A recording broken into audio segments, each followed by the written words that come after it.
Donc mercredi 12 avril, là il est 14h15. Là ce qu'on fait ici, c'est comme il y a le CPI à 14h30, on peut mettre un ordre d'achat vers cette zone-là avant la clôture, un ordre de vente en bas, et on voit ce que ça donne.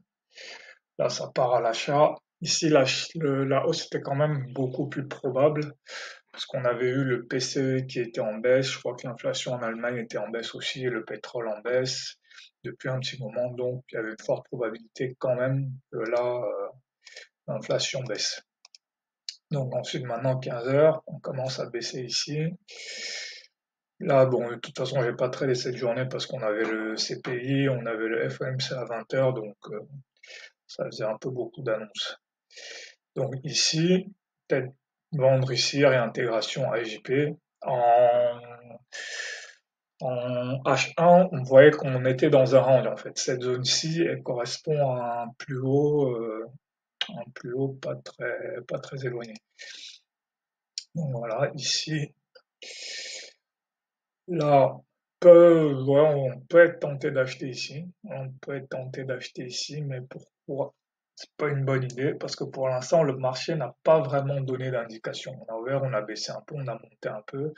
On n'a pas encore eu soit de support qui confirme, soit de résistance qui confirme. En plus, au niveau des trois indices, on peut voir qu'ici on a un rebond sur AJP.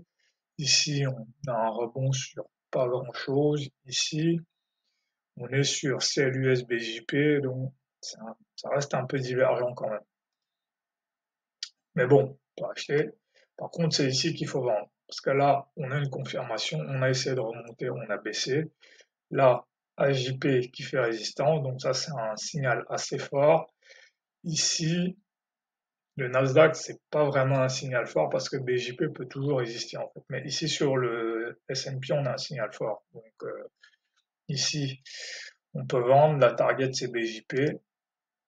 Donc voilà, on y arrive quasiment en une bougie. Là maintenant, on va chercher le rebond ici parce que BJP, 60% du temps ça résiste, donc là on achète. Là, on peut continuer à acheter maintenant la target, c'est revenir ici sur AJP.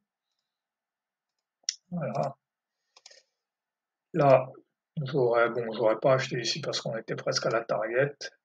Là, maintenant, on attend le FOMC minute. Voilà, donc là, on fait rien. Là, maintenant, FOMC minute, ici,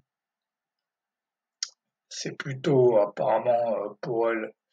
Les marchands n'ont pas aimé ce qu'il a dit. Donc là, je peux vendre ici, target, revenir ici, voire même clôturer un peu plus bas.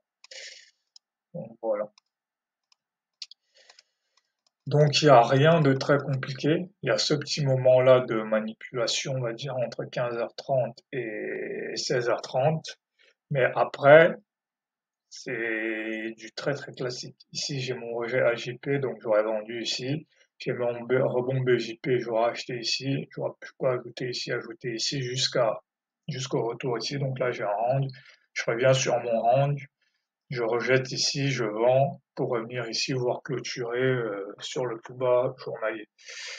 Donc malgré les news, finalement, le marché s'est comporté assez normalement. D'ailleurs, quand je regarde un peu l'historique, ça arrive de plus en plus souvent que les CPI n'aient pas d'effet sur le marché.